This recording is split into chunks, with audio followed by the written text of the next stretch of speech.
Fuel drawn from the tank flows to the OEM-supplied pre-filter. This filter is a minimum 10-micron filter with a water and fuel sensor.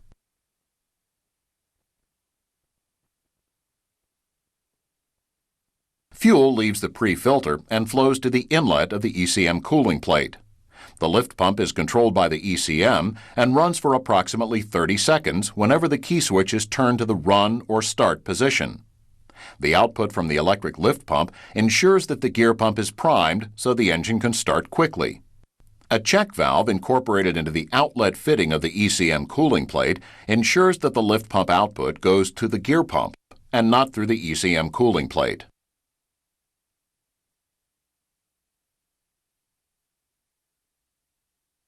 When the gear pump speed reaches sufficient levels, it pulls fuel directly through the ECM cooling plate and the open check valve that is installed in parallel with the electric lift pump.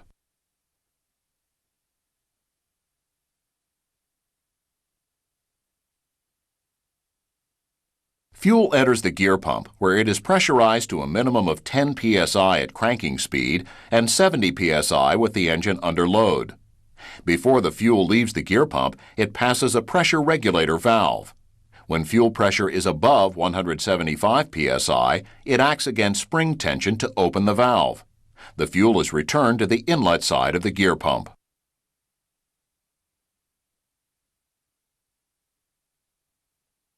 The output from the gear pump flows to the pressure side fuel filter. This filter has a 2-micron rating.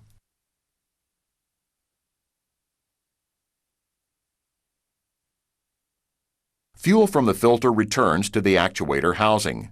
An air bleed orifice in the housing allows a small amount of fuel to flow to the drain. Any air in the fuel is pushed through this orifice and prevented from entering the high-pressure pump.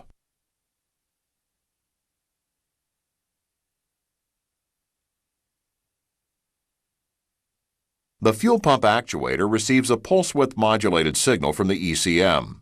This fuel pump actuator controls the amount of fuel metered into the high-pressure pumping chambers. Controlling the fuel flow into the high-pressure pump prevents pressurizing more fuel than is needed. This actuator is a normally open valve. Current is increased to reduce flow to the pump, thus lowering fuel rail pressure.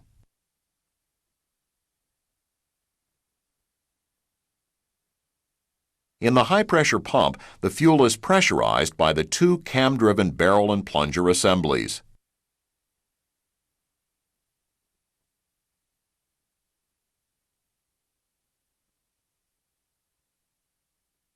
These assemblies create the high pressures needed for injection.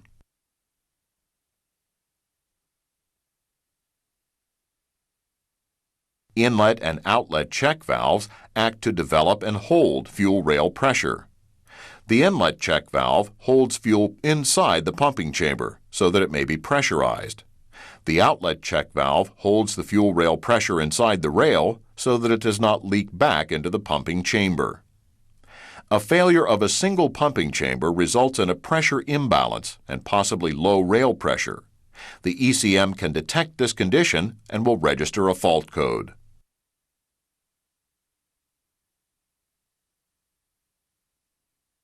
Fuel that leaks past the barrel and plunger is collected in a drilling in the pump head and routed to the air bleed circuit for return to the fuel tank.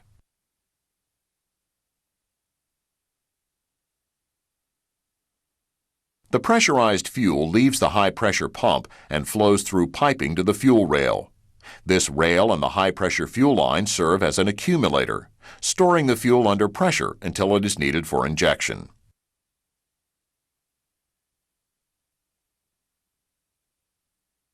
Because the actuator is a normally open valve,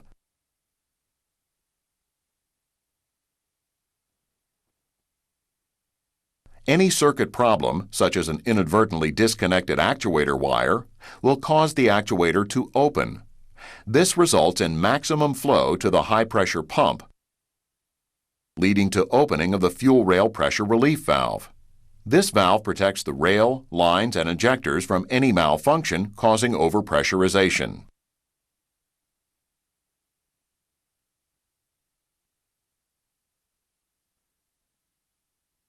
When the fuel in the rail exceeds the valve setting, the valve opens and fuel is returned to drain. The fuel rail pressure relief valve is a two-stage valve. When closed, only a small area is exposed to the fuel in the rail. This makes the valve a fast-acting valve that opens at approximately 1800 bar. Once opened, the outer plunger moves to its stop and a larger area is exposed to the high-pressure fuel. This causes the inner plunger to open and rail pressure drops to 1000 bar. After the fuel rail pressure relief valve opens, the rail pressure must approach zero to reseat, close the valve.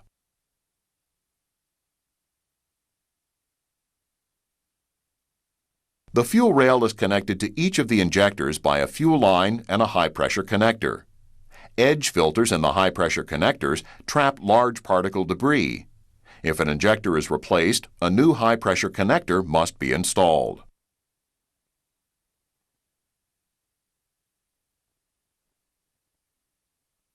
At the injector, fuel flows through the supply inlet passage, pressurizing the injector nozzle and the control chamber above the injector plunger.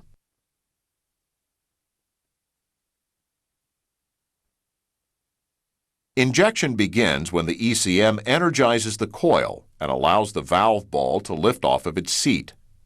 This allows fuel to flow out of the control chamber to drain, reducing the pressure in the chamber. The reduced pressure above the control plunger allows the needle to lift off of its seat and high-pressure fuel to flow into the cylinder through the nozzle.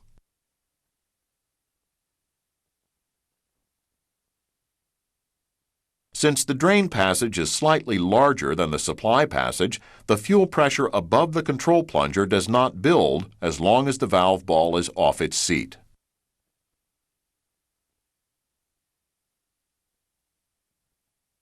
To end injection, the ECM de-energizes the coil, which seats the valve ball.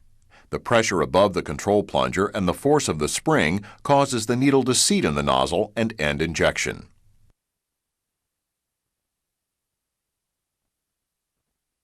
Fuel flowing out the fuel return from the injector flows back to the fuel drain block.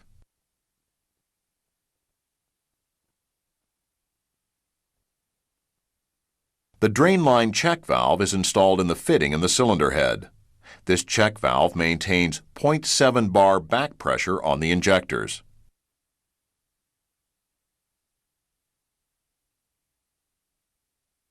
The drain lines route drain fuel from the injectors, fuel rail, and fuel pump to the fuel drain block.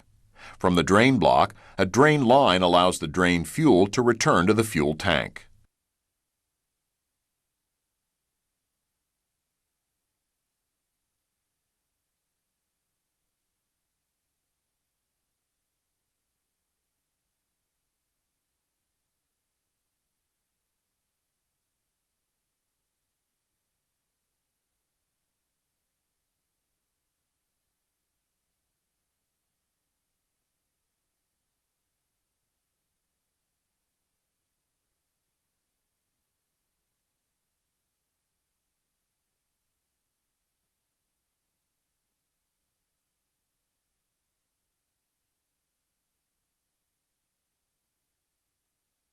The restriction of the pressure side fuel filter is checked using the fitting on the fuel filter mounting head. Record the pressure at the filter inlet, front fitting, and then at the filter outlet, rear fitting. If the difference between the two readings exceeds specification, the filter must be replaced.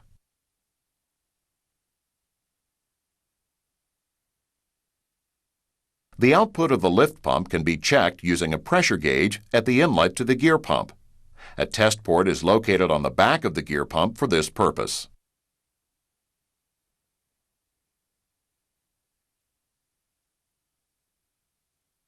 Turn the key switch on and record the lift pump pressure. If the lift pump pressure is low while the lift pump runs, make sure the system is primed and the check valve at the ECM cooling plate is not blocked open before replacing the lift pump. To test the low-pressure fuel system restriction, install 0 to 30 mm mercury vacuum gauges at the gear pump inlet and at the OEM connection manifold prior to the ECM cooling plate. Install a .043-inch orifice diagnostic tool at the pressure filter head to simulate fuel flow at rated engine speed.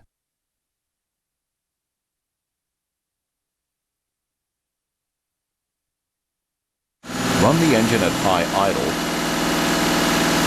and record the gauge readings.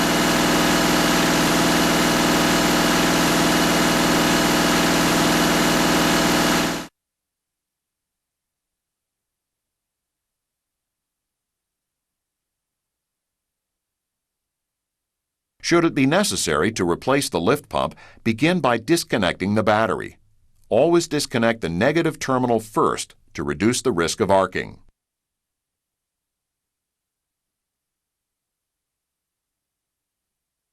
Disconnect the wiring to the lift pump.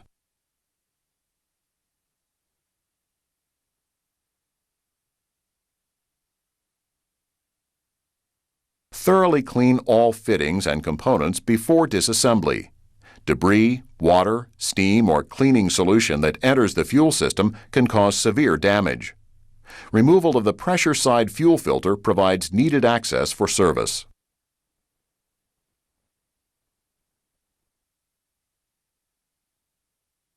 Remove the low-pressure fuel line clasp.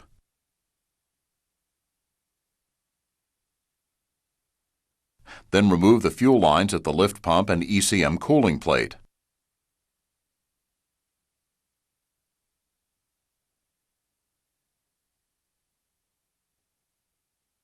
Remove all ECM electrical connectors and wire harness clips.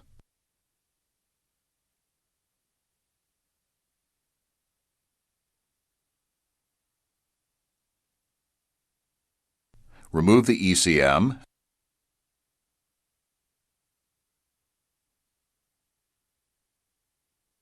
and then remove the cooling plate.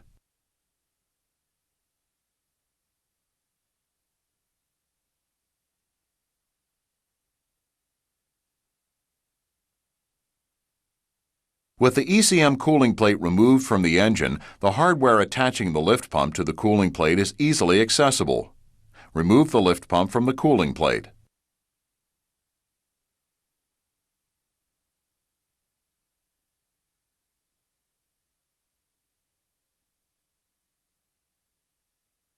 Install the new lift pump to the cooling plate.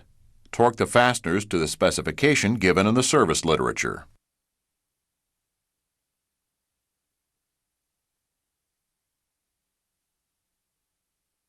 Install the fuel lines, taking care of the following items.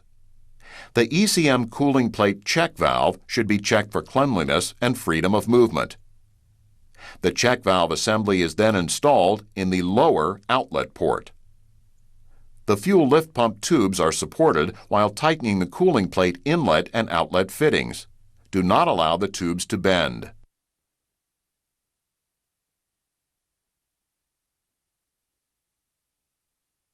Install the ECM cooling plate and lift pump assembly and the ECM on the engine.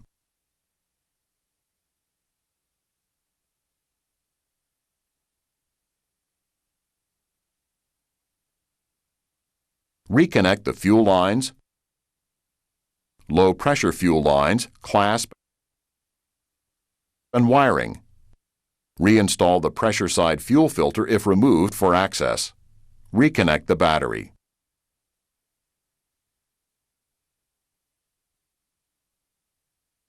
With the connector removed and the key switch on, power supplied to the heater must be at least 12 volts. If the voltage does not meet specification, refer to the OEM repair manual.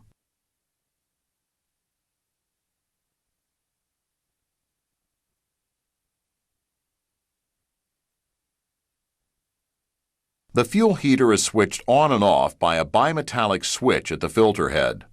Test the switch with an ohm meter. It should register as open, high resistance, above 18 degrees centigrade, and register as closed, near zero resistance, below 1 degree centigrade.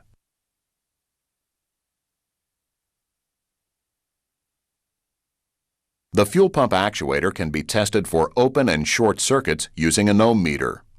Resistance from the positive fuel pump actuator pin to ground must be at least 100 k ohms. The resistance from the pin to pin of the actuator should be 1.5 to 5.0 ohms. If the actuator does not meet these conditions, the actuator must be replaced.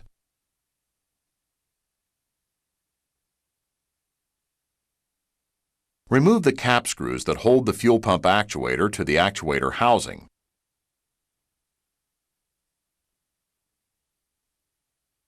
And remove the actuator.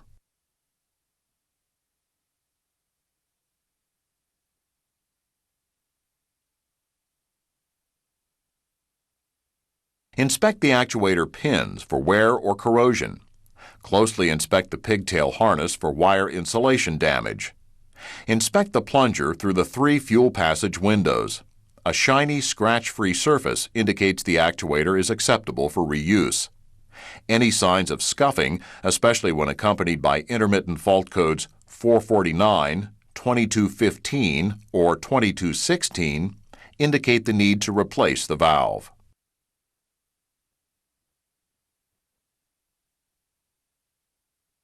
To install the actuator, lubricate the O-rings with clean engine oil and install the fuel control valve in its housing. Do not use the cap screws to pull the actuator into the housing. Torque the cap screws to specification.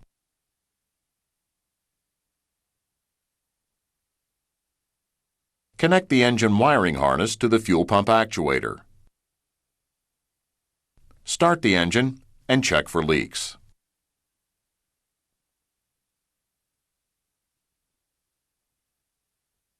Disconnect the wiring harness from the fuel pump actuator.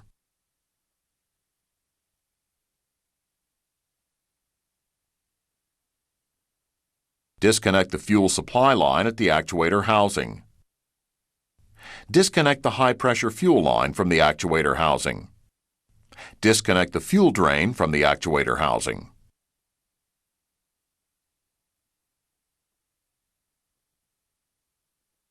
Remove the 3 cap screws that hold the fuel pump actuator housing to the high-pressure fuel pump head. Remove the actuator housing and gasket.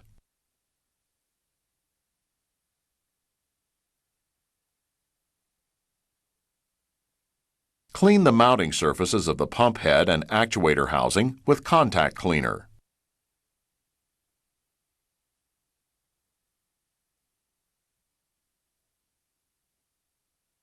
Install a new gasket.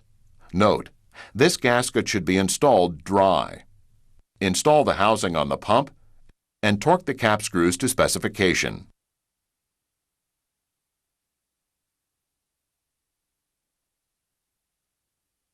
Reconnect the high-pressure fuel line, the low-pressure fuel supply line, and the fuel drain line. Reconnect the wiring harness.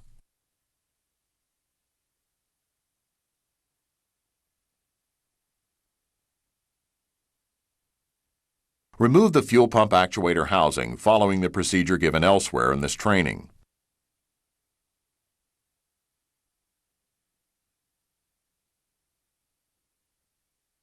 Remove the high-pressure fitting from the threaded hole in the back of the high-pressure pump head.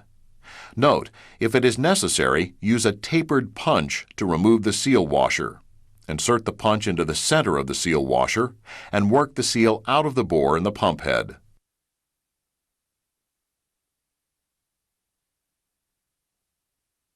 Inspect the thread and cavity in the pump head for nicks or burrs. Clean the outlet fitting bore with contact cleaner.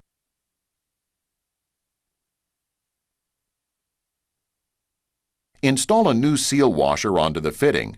A small amount of lubriplate will help to keep the seal in position during installation.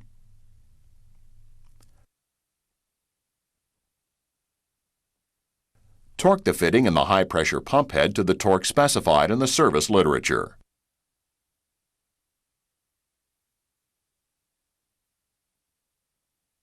Install the fuel pump actuator housing and reconnect the fuel lines and wiring using the procedure given previously in this training.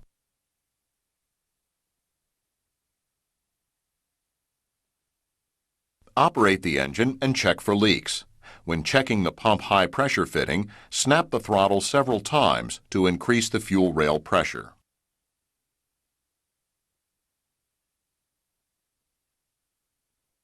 The high-pressure fuel pump head can also be replaced without removing the pump from the engine. Begin by removing the fuel pump actuator housing. Follow the procedure given previously in this program.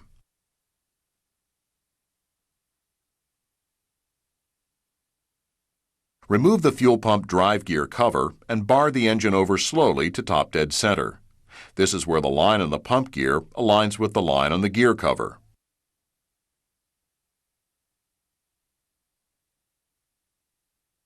Remove the upper support bracket.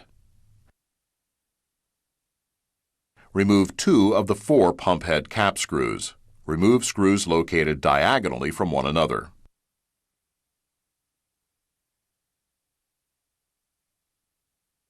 Remove the last 2 cap screws by loosening each cap screw 1 turn at a time. Alternating between the 2 cap screws prevents the housing from binding under pressure from the plunger springs. Support the pump head to prevent it from falling as the cap screws are removed.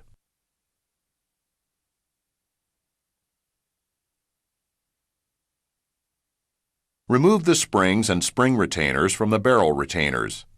Keep track of the position of these parts so that they can be returned to their original location. If a new pump head is being installed, it will be supplied with new springs and tappet retainers.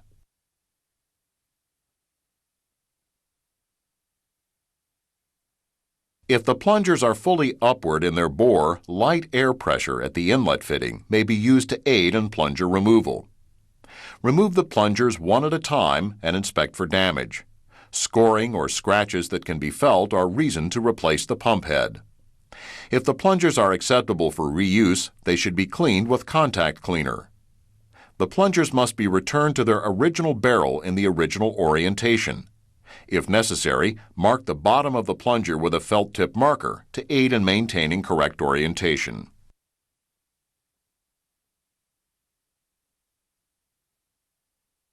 Return the plungers to their original locations. Install the springs and spring retainers on the barrel retainers from which they were removed.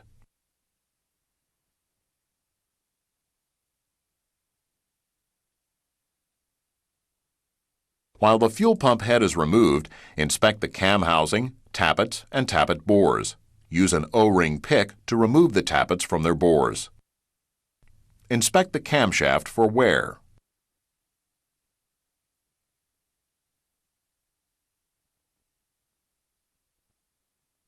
Measure the tappet guide groove and compare the measurement to the specification in the T&R manual. Visually inspect the tappet guide pins and replace the fuel pump if the pins exhibit more than 25% wear.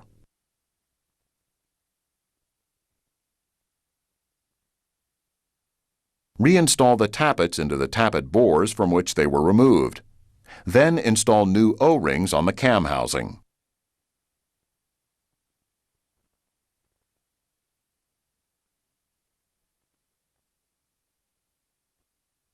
Draw the pump head down by alternately tightening 2 of the pump head bolts that are diagonal from each other until the head just touches the cam housing.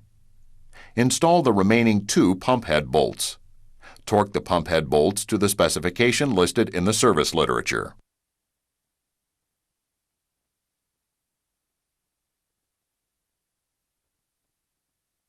Connect the upper support bracket to the high-pressure pump head in the following order. Connect the bracket to the pump head, installing the bolts finger tight.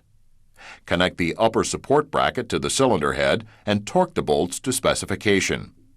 Torque the bolts holding the support bracket to the high-pressure pump head.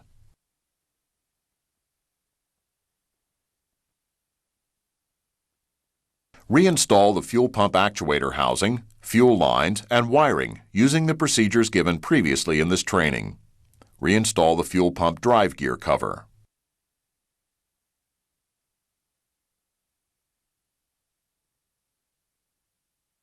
Priming a system that has been run out of fuel or has new filters installed may require several lift pump cycles. It is recommended that the OEM-mounted 10-micron suction side filter be installed full of clean diesel fuel and the engine-mounted 2-micron filter be installed empty. It is also important that the 10-micron filter have a standpipe. If the 10-micron filter has a standpipe, the fuel lift pump should be able to fill a dry pressure side system within 3 or 4 lift pump cycles. If the warning lamp lights as a result of water present in the suction side filter, the pressure side filter should be replaced. This is due to the fact that the pressure side filter has some water stripping capabilities, but no provisions for draining.